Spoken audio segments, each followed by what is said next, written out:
My gold digger wife bled me dry for over 10 years. So, I finally snapped and served her with divorce papers. She started harassing and stalking me, leaving me no choice but to do something extreme. Plus, here are 3 updates. When I was getting married, something in my gut told me not to go through with it, but she pressured me until I gave in. Well, the moment the ink was dry on our marriage license, things went south. Just a few months into the marriage, she went behind my back, took out most of my savings, and put down a deposit on a fancy apartment I didn't want. When I found out and was rightfully angry, she said I was just her provider and needed to accept that her word goes over mine. I remember surprising her with a Michael Kors handbag, and she complained that the color didn't match her phone case. I am a doctor and make good money, but I have less than $2,000 in savings.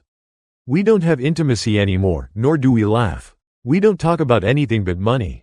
We have no kids. She said she wanted them before marriage but changed her mind. Our home has no warmth or joy. I hate it. I hate her. I've rented an apartment across town, and there's a stack of IKEA furniture waiting for me there. The lease is up on the Mercedes she made me lease, and I'm replacing it with a used Prius. I'm telling her tomorrow I want a divorce. I know she will cry and demand we try therapy, but I don't want that. This was never right, and I'm only sorry it took me so long to realize it. Update 1. Usually, when I wake up, I go for a run or a bike ride. While I'm gone, my wife gets up, gets dressed, and makes a smoothie or whatever. This morning, I paced the kitchen, rehearsing what I had to tell her over and over. When she finally came down, I felt oddly calm. I wasn't expecting to panic, exactly, but at least some apprehension. I told her I needed to speak with her. She gave me an and didn't look up from the coffee machine. Then I just came out with it. I told her I was leaving and wanted a divorce, that we hadn't been happy in a long time, and I felt as though she didn't care about me or my emotional needs. Pretty much instantly, the gaslighting began.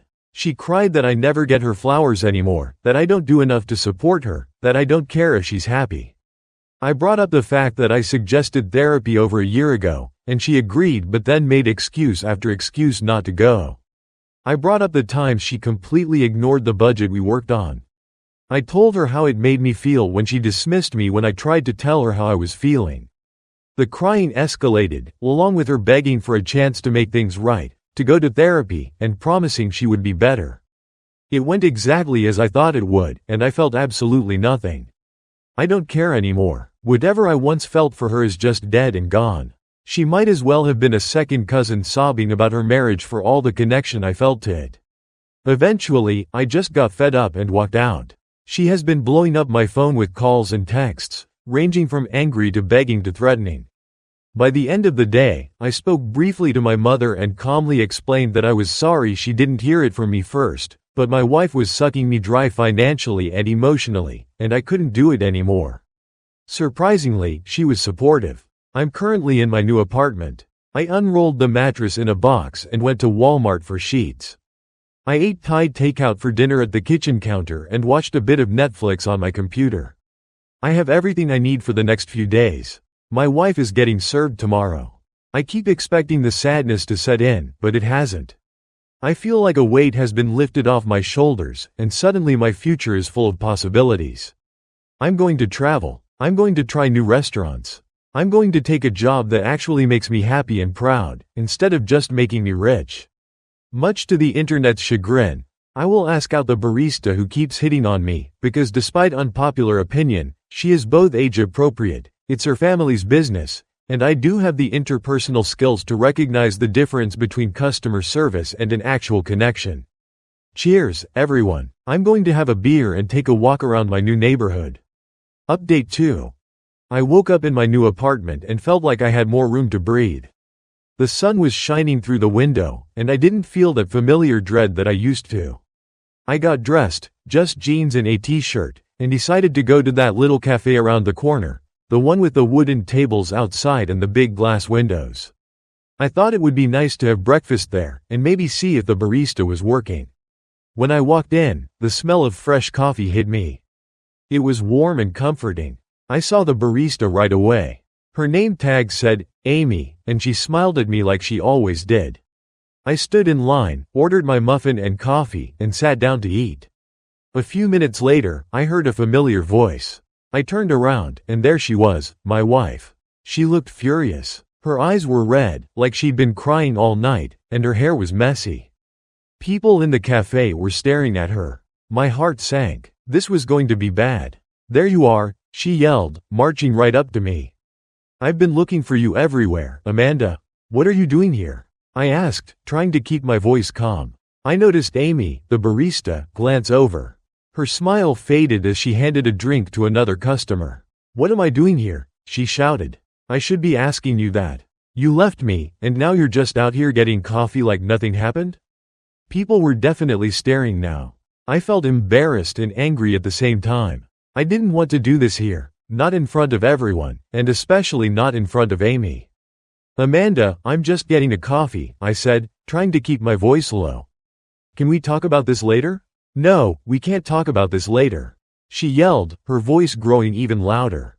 "You're my husband. You're supposed to be at home with me, not here flirting with some barista like a creep." I glanced at Amy, who now looked uncomfortable. I felt like crawling into a hole. "Amanda, stop," I said, still trying to stay calm. "I'm not doing this right now." "Oh, you're not doing this right now?" she mocked, crossing her arms. "Well, too bad, because I'm doing this right now. You owe me an explanation, and you're going to give it to me." I looked around the cafe. Everyone was watching. I could feel their eyes on us, and it made my skin crawl. I just wanted to get out of there. "I'm not going back with you," I said firmly. "I'm done." Her face twisted in anger. "You think you're done? You don't get to just leave me like this." She reached out and grabbed my arm, trying to pull me toward the door. "You're coming home, and we're going to fix this." I pulled my arm away. "No, I'm not," I said, my voice steady. "It's over, Amanda. I'm not coming back." She looked like she was about to explode. "You're going to regret this," she hissed. "You're nothing without me, you hear me?" Nothing. I didn't say anything. I just turned and walked out of the cafe, leaving my coffee and muffin forgotten on the counter. I heard her footsteps behind me, and I knew she wasn't going to give up that easily. I made my way to my car, and she was right behind me, still yelling. "Get in your car and go home," I said, turning to face her. "You're making a scene." "I don't care," she screamed. "You're my husband. You're supposed to be with me." "I'm not your anything anymore," I said, opening my car door. "Just go." I got into the car and started the engine. She was still standing there, her face twisted with anger and hurt. I backed out of the parking spot and drove off. But as I checked my rearview mirror, I noticed she was getting into her car too. I took a deep breath and tried to calm down. I couldn't go back to my apartment if she was following me. I needed to lose her. I drove through a few side streets, trying to think. I could see her car behind me, not too far back. My heart was pounding, and my hands were sweaty on the steering wheel. I turned down another street, then another, trying to put some distance between us. I took a sharp left and sped up a bit, hoping she wouldn't keep up. After a few minutes, I didn't see her car anymore. I took a few more turns just to be safe, and finally made my way back to my new place. My hands were shaking as I parked and got out. I hurried up the stairs and into my apartment, locking the door behind me.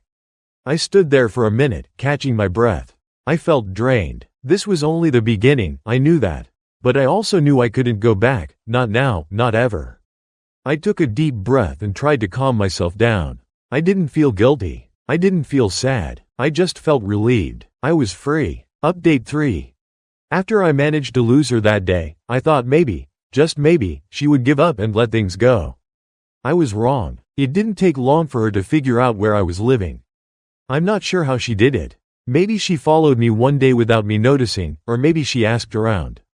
Either way, she found my new address. The first sign was when I came home from work a few days later and saw a pile of mail on my doorstep.